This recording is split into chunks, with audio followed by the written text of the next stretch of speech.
9:05. You just do not. Olin slams the earbuds at the end of the segment when he scores touchdowns on the radio. So that's kind of the spike. We were looking for the earbuds. But we found them. Welcome back. 9:06, hour 2, in the Rollo Insurance Studio on a Wednesday morning. TexAgs Radio presented by David Gardner's Jewelers. Gabe Bock with you. Our phone number is 693-1150. 979-693-1150. We'll bounce around again back half of this hour, but the next 30 minutes, we're going to focus specifically on Texas A&M baseball. Author and A&M baseball insider Heath Clary, author of the book, All It Takes is Everything You Got. He's bringing us everything he's got when we bring him in studio weekly, most of the time weekly, in baseball season. Check out that book, too, by the way, AggieBaseballBook.com or HeathClary.com.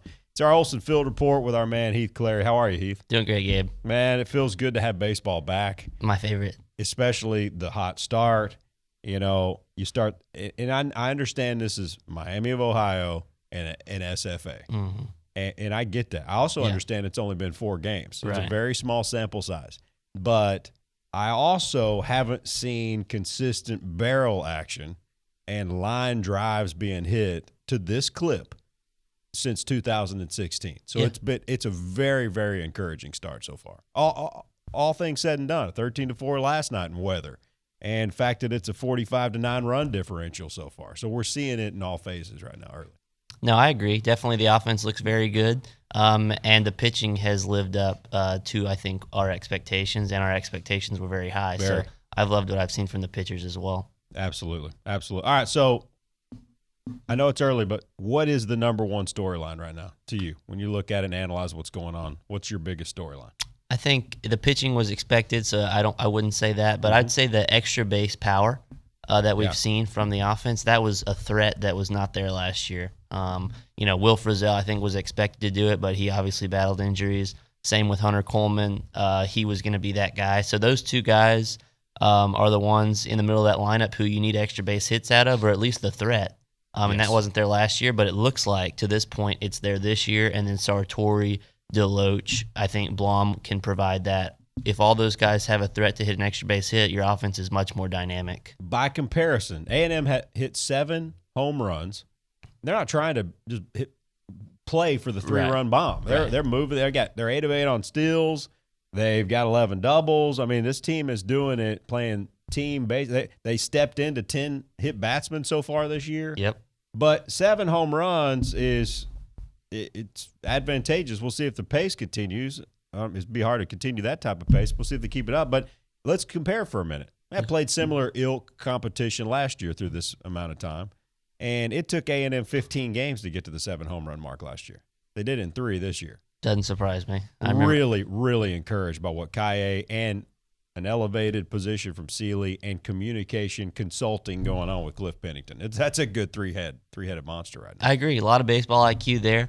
And I don't think they'll hit at this clip, but I do think that the offense is going to be very good this year because, like you mentioned, the up-tempo, even if the home run ball disappears for a stretch, I think they can still be able to score in other ways. Wait, you're telling me you don't think DeLoach is going to hit 818 all year?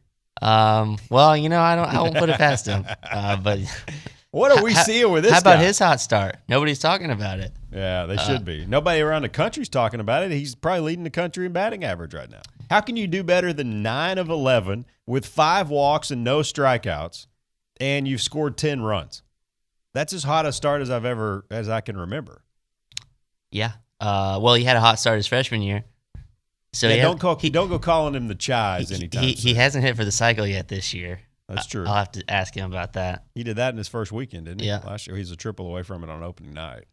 I think it might have been against SFA his freshman year. It might have been his 4th game, actually, on that Tuesday. Yeah. But Can't now confirm. He's okay. Was SFA. He's a heck of a Dalton player. probably wrote that story. I don't know how I remembered that, but he's a heck of a player, and it looks like he's carrying over what he did in the summer to now. So he's very confident.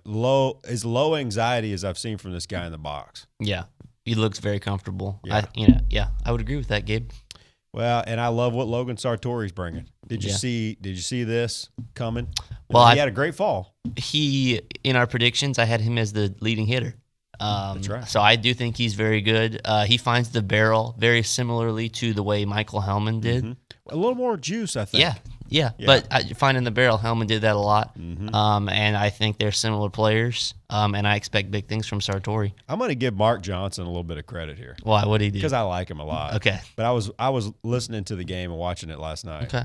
And I think there was maybe bases loaded, maybe second, third, and Blom lays down a bunt foul. Yeah. And Johnson's like, part of that is, he'd love to bunt right there. Maybe, I don't know if it was a safety situation. I can't remember exactly the base runner situation. But he said, now, though, that third baseman's going to have to think about it a little more, watch him cheat up by about 2 steps, which when the infield is in, it gives you a much stronger opportunity to put one by him on a line. Yep.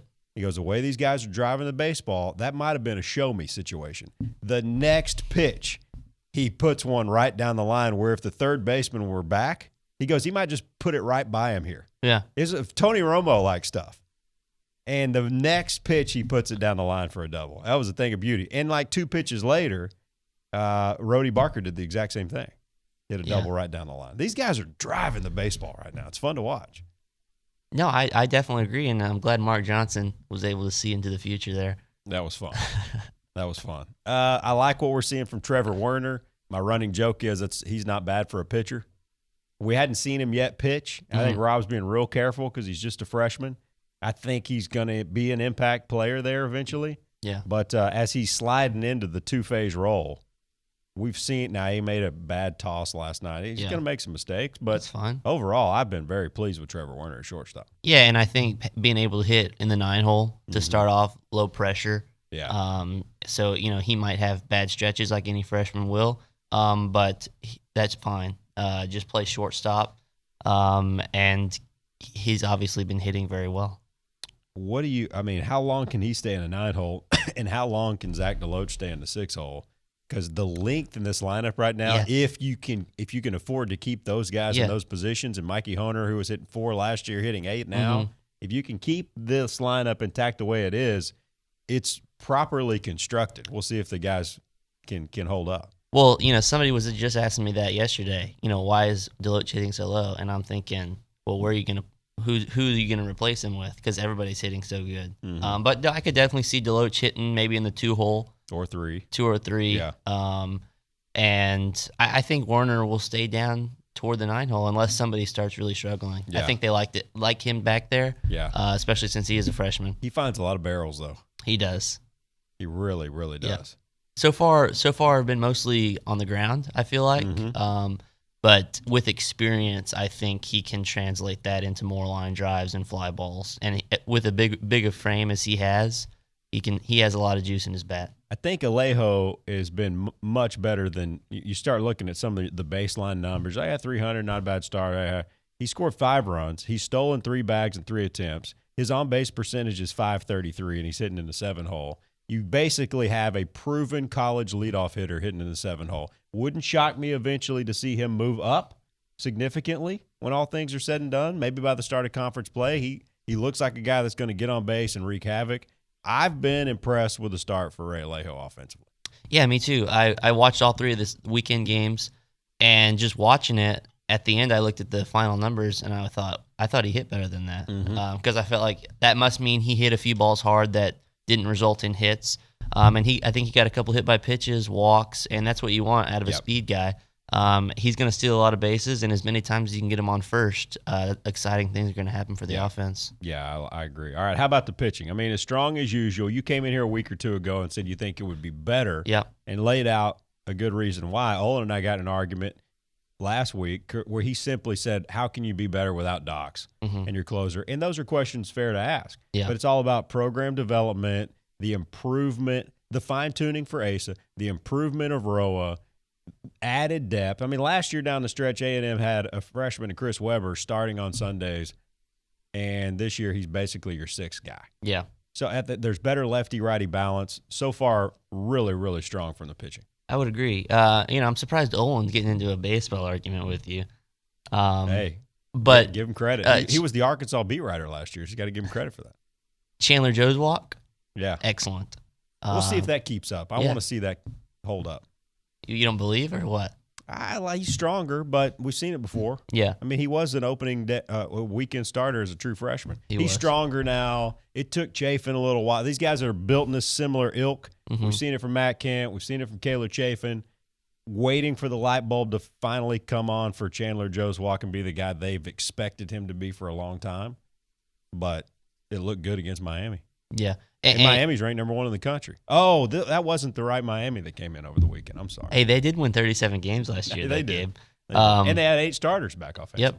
Yep. But one of the, we did lose Docs, obviously, but one of the points that I made in that article and on the air was the 1-2 punch they're going to have is still strong, if not stronger. And look what Christian Roa did yesterday. Yeah.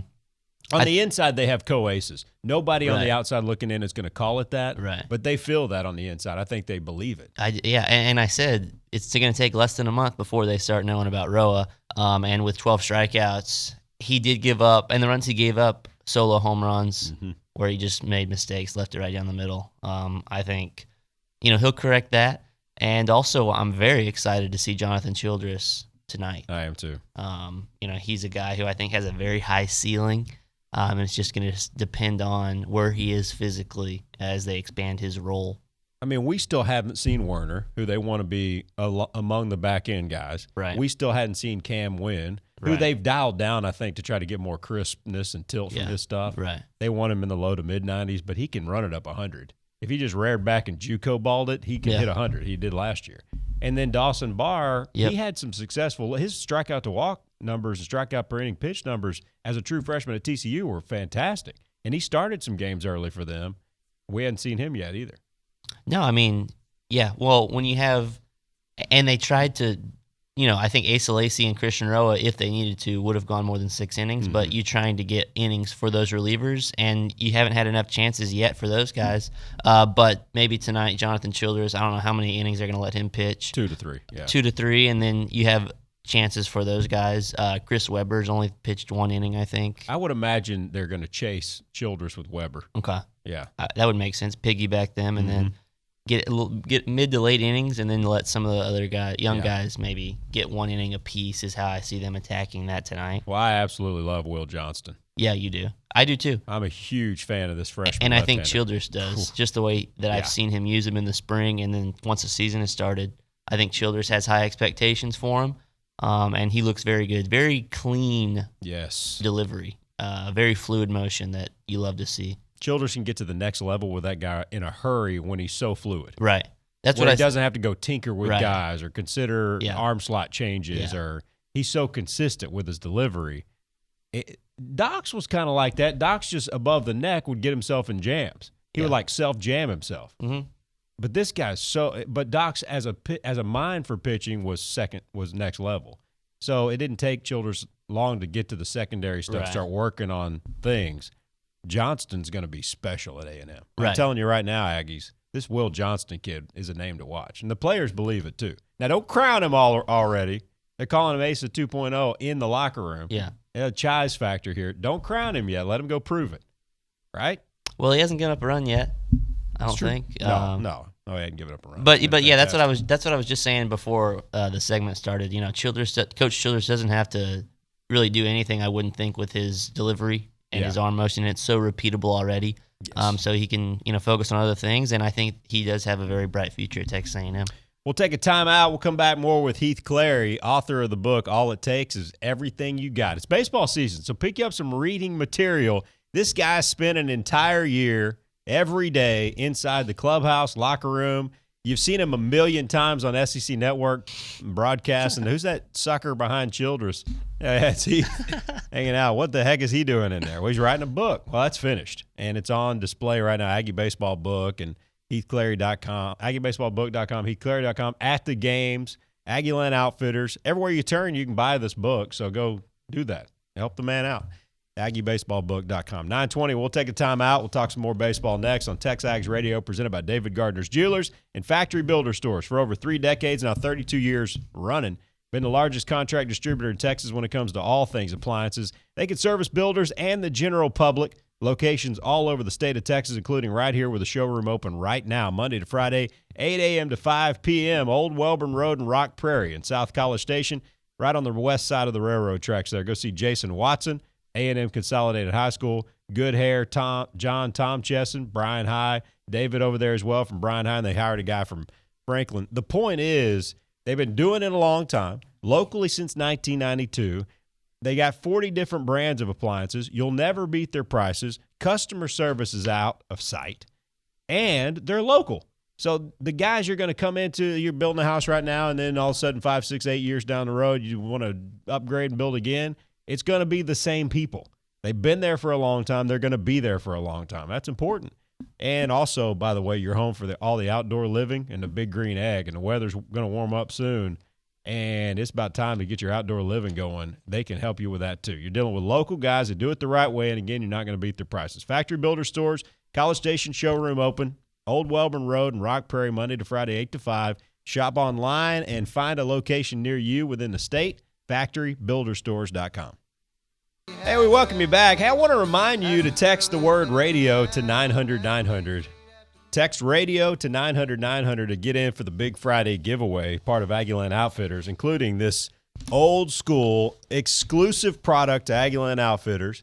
You used to see these all the time. These long trench coat style stadium jackets, long ones that you see the team put over their shoulder pads. Well, they got these for fans, and they're just absolutely fantastic. You can get this product at Aggieland Outfitters. We're going to give this thing away on Friday with a bubble machine, so you're all ready for February and early March weather at Olson Field at Bluebell Park. A Aggieland Outfitters stadium jackets, $150, right? I mean, so worth it, so warm. But we're going to give one of those away with the bubble machine. Both these are exclusive products here you can get at Aggieland Outfitters. Velcro cuffs, long length, the full front zip, jacket line with fleece, perfect for these baseball games and your child's winter sporting events. So text the word radio to 900-900. Also a reminder, Pella Lanier is a winery. They're going to be in an Aggie Run winery, and on Saturday 1 to 6, they're going to be in town at the University Drive location offering some tastings.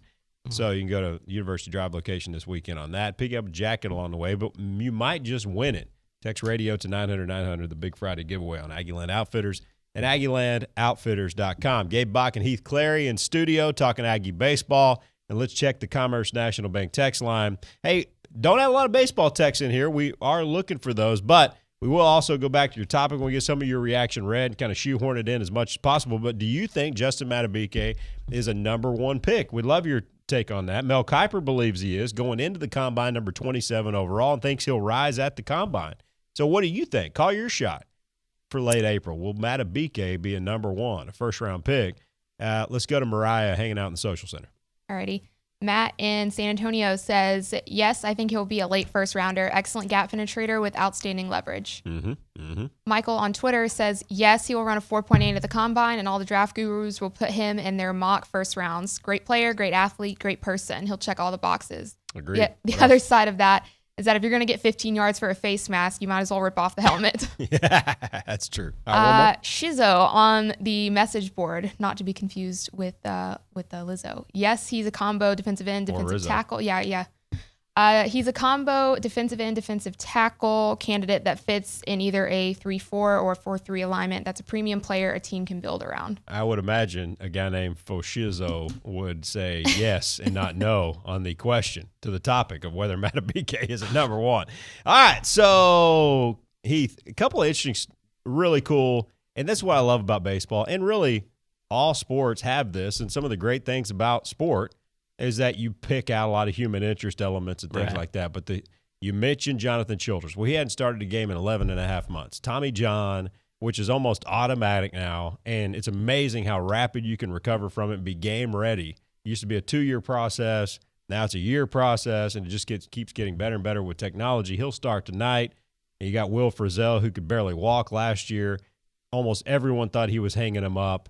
He's not only not hanging him up, but he's hitting at a high clip now. And then Brody Barker last night got his chance to hit. He goes 3 for 5 and then gets hit in the nose last night. And it wouldn't shock me at all if this dude's in the lineup tonight. I don't have an update health-wise, but he's the toughest dude there is. Both his dad and brother are professional bull riders. This guy shattered 3 vertebrae running bases as a junior at Kerrville Tivy. and just a tough-minded individual. It was cool to see him out there last night, and I'm hoping for the best there. So really cool human interest story. Yeah, you think even if it is a broken nose, that's not holding him out of the lineup. No. He's going to be there. As much as he's tried to fight to scratch the lineup, right. He got an opportunity yesterday, delivered. Yep. Delivered. So I guarantee he's not thinking, man, this is going to hurt my dating life. He's thinking, dude, I got to find a way to get back on the field ASAP. Yeah, after 3 hits, yeah, 3 knocks, you got to get back in there, keep the momentum alive. One thing that I wanted to mention, I just was looking at the stats over here. The starting rotation, okay, 7 hits they allowed in the 3 starts for a 117 opponent batting average. Yeah. And a 27-4 strikeout to walk ratio. Yeah. Is that good? It's very good. And the thing that I was thinking before the game with the 1-2 punch, every time Asa Lacy takes the mound, and maybe Roa, not yet, but almost, you feel like they could throw a no-hitter.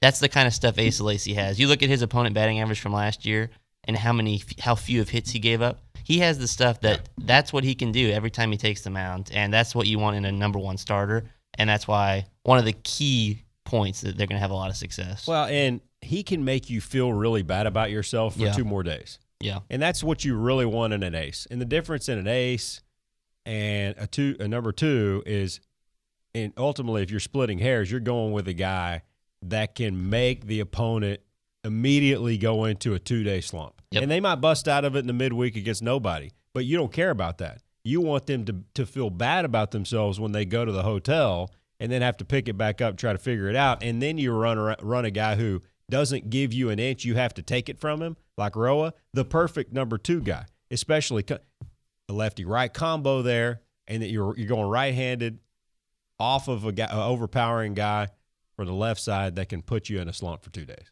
Yeah, I would agree.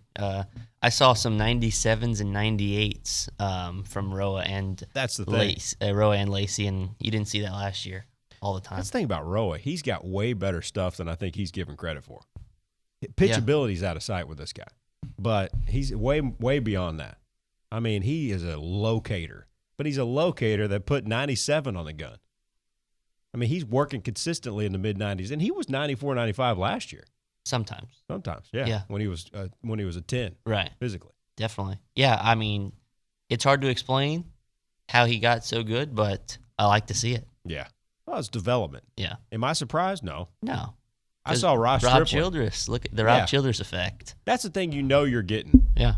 The constant with this program is they're going to pitch. We said this all year. They're going to pitch. Can they just be average offensively? An average offense. I've seen average offenses in Omaha. Yeah. From here and other places. Probably below average offenses. I saw a 2017 below average offense filled with freshmen and new pieces go to Omaha. Yep. They got advantageous breaks here and there. You got to have that too. 11 was pretty good, but pitching oriented. Mm-hmm. That was fueled by the 3-headed monster of Stilson, Stripling, and Waka. And Stilson get hurt, they still go to Omaha. Yep. This doesn't surprise me at all what Christian Rowe is doing. Nope. Me neither. I'm a little surprised that Jonathan Childress is ready to start, though, week 1. And I'm looking forward to tonight with this guy. What do you expect out of him tonight? Well, I expect him to be excellent. I saw him throw one time in the spring, and he looked just like he looked last year. I think he had a .66 whip last year in his 3 starts as a true freshman. I think he's going to be very good. And I think that's one of the interesting storylines of the year is how he's going to progress physically. Mm-hmm. If they can elevate his pitch count to the point where he can start and go, 5 or 6 innings. Yeah, and ultimately might wind up in the weekend rotation. I think he will if he's allowed to do that physically. Mm-hmm. That's going to be the question mark. For sure, Heath. Always fun talking ball with you, man. We'll see you 6:30 tonight, A&M and Prairie View A&M. Now the thing is with this weather, they're 45 minutes away. That's advent. I guarantee you, they're not even thinking about coming here yet. Getting that 3 p.m. call. All right, rev up the bus. We're going to try to weather the storm tonight. And they'll go as late as they got to go because it's a short drive back. Yeah. It's no Nacogdoches. Exactly. You got some decisions to make when you have that 2.5-hour drive. All right, that's Heath Clary and the book. All it takes is everything you got. AggieBaseballBook.com. We'll take a break. Lindy's report with Lynn Scarborough next on TexAgs Radio, presented by David Gardner's Jewelers.